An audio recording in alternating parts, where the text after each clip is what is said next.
amores, vamos para mais uma aulinha e hoje a nossa aula é de História. Hoje nós vamos falar sobre o que é ser cidadão.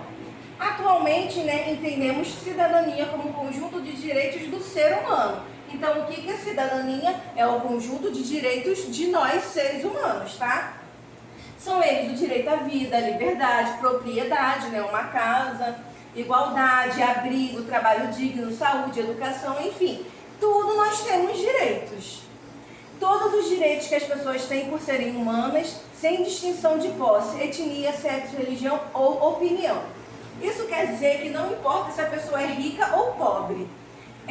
Se é brasileira, norte-americana, italiana, branca, preta, oriental, se é homem, se é mulher, se é criança, se é idoso, se é budista, se é muçulmano, se é espírita, católica, evangélico, todos, absolutamente todos, têm o mesmo direito. É por isso que são chamados de direito humano os direitos fundamentais do ser humano. Podemos classificá-los como políticos, sociais e civis. Então, nós temos 3 tipos de direitos, tá? Nós vamos classificar eles em 3: políticos, sociais e civis. É essa igualdade que caracteriza a democracia, um sistema do governo e também um modo de vida em que todas as pessoas da sociedade decidem em conjunto como administrar e conduzir a vida coletiva. Se todas as pessoas são iguais, todas têm igualdade, o direito de escolher governantes e fazer leis que melhorem suas vidas. Cidadania também engloba deveres. O cidadão tem responsabilidade enquanto parte integrante de um grande e complexo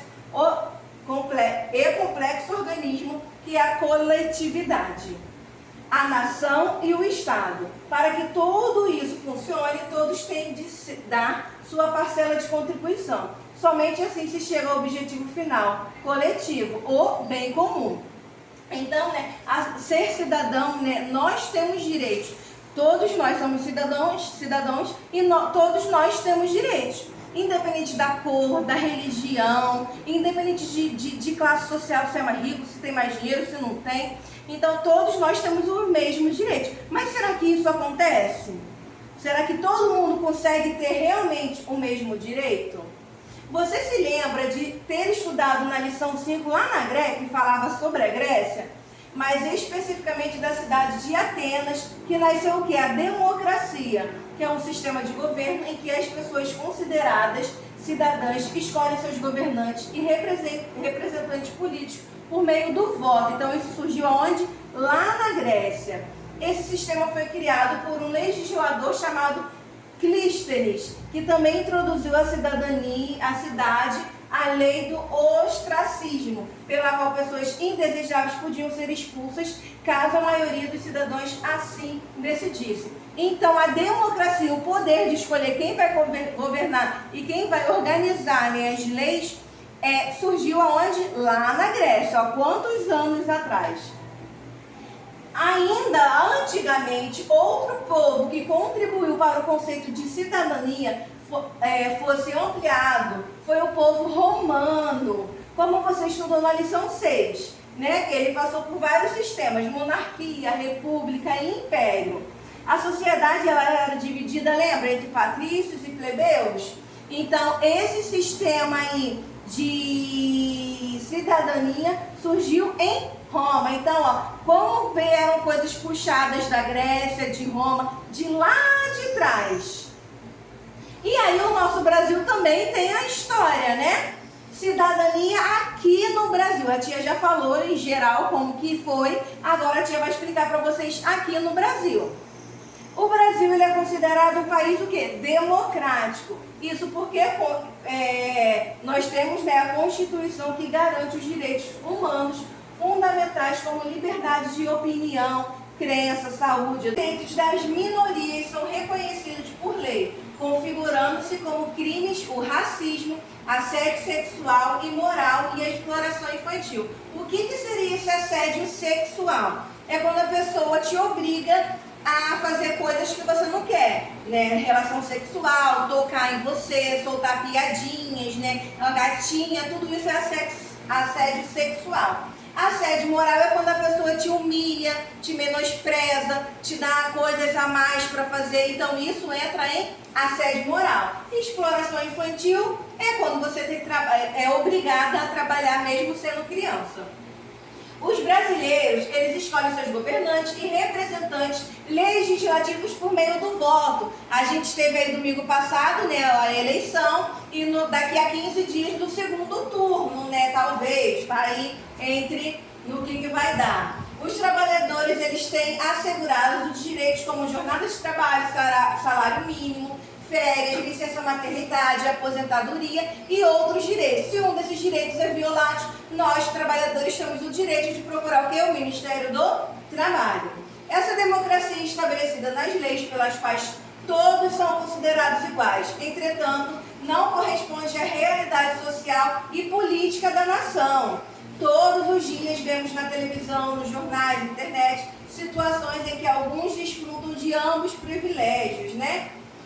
O Brasil, ele viveu mais de 300 anos, né, de existência como colônia portuguesa, com seu destino decidido por um Estado absolutista, isto é, o Estado em que apenas o rei mandava. Então, aqui no Brasil, há muitos anos atrás, era uma colônia. Quem mandava, quem organizava tudo era quem? Os portugueses. E aí foram surgindo rebeliões, as coisas foram mudando e as coisas foram evoluindo. Em 1889, a República foi proclamada no Brasil pelos militares. Uma nova Constituição foi escrita, abolindo muitas das instituições anteriores. Então, como a tia falou, né, no Brasil colonial, quem comandava eram os portugueses, né, era a colônia. Aí as pessoas começaram, né, a não ficar satisfeitas, começaram a se revolucionar, os militares e tudo. Nós conseguimos chegar ao Brasil republicano, que isso eu vou falar daqui a pouco.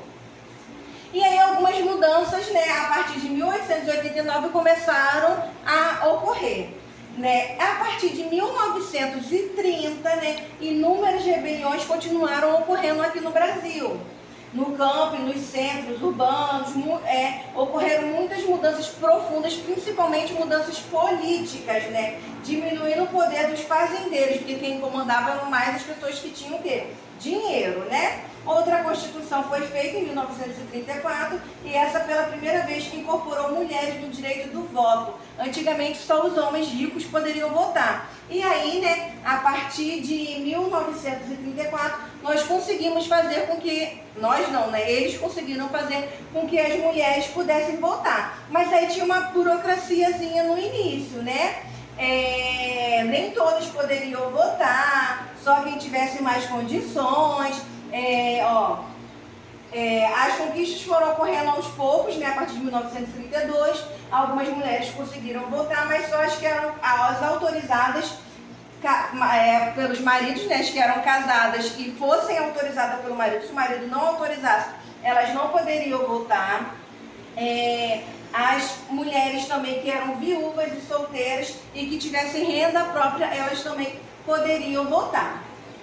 Aqui no nosso país, né, em 1934, né, a Constituição de 1934 era bastante democrática, só que não durou muito. Em 1937 foi substituída por outra que implantou um governo de ditadura liderada por Getúlio Vargas. Foram 9 anos de controle absoluto do Estado sobre a sociedade civil, com suspensão total de direitos. Tinha que ser o que eles queriam. Em 1946, Getúlio Vargas foi disposto a seus direitos constitucionais novamente e ampliaram a liberdade e voltou ao país.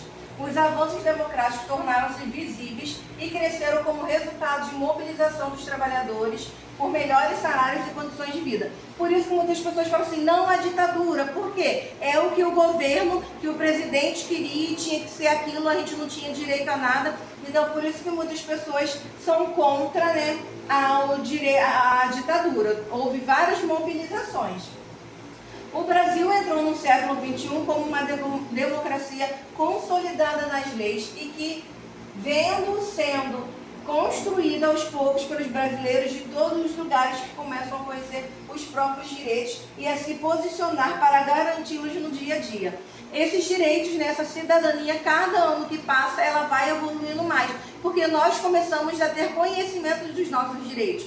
Como trabalhadores, como cidadão, nós precisamos exercer os nossos direitos. A gente precisa cobrar, a gente precisa entender da lei para poder cobrar os nossos direitos. Essa é a nossa aulinha de hoje e a tia vai falar para vocês sobre as datas comemorativas, Nós temos aqui dia 15 de novembro. O que é o dia que a gente comemora no dia 15 de novembro, que já passou, Que foi feriado. Dia 15 de novembro, foi o resultado de uma articulação entre os militares e civis insatisfeitos com a monarquia, como a tia falou, Quem comandava era o quê? Os reis, As pessoas com dinheiro, eles começaram a não gostar disso, E aí eles começaram a exigir o direito, e a manifestar suas posições políticas. E aí conseguiram acabar com a monarquia e entrou-se então a república. No dia 19, de novembro, tá chegando aí, é o dia da bandeira, Por que existe o dia da bandeira? Não é feriado, tá? É uma homenagem à bandeira brasileira que foi criado logo após a proclamação da República, tá? Então, por isso, nós temos um dia destinado a ela. A gente conseguiu, e no dia da proclamação da República, eles mostraram como que seria a bandeira do Brasil, do novo Brasil que estava surgindo. Por isso que nós comemoramos o Dia da Bandeira.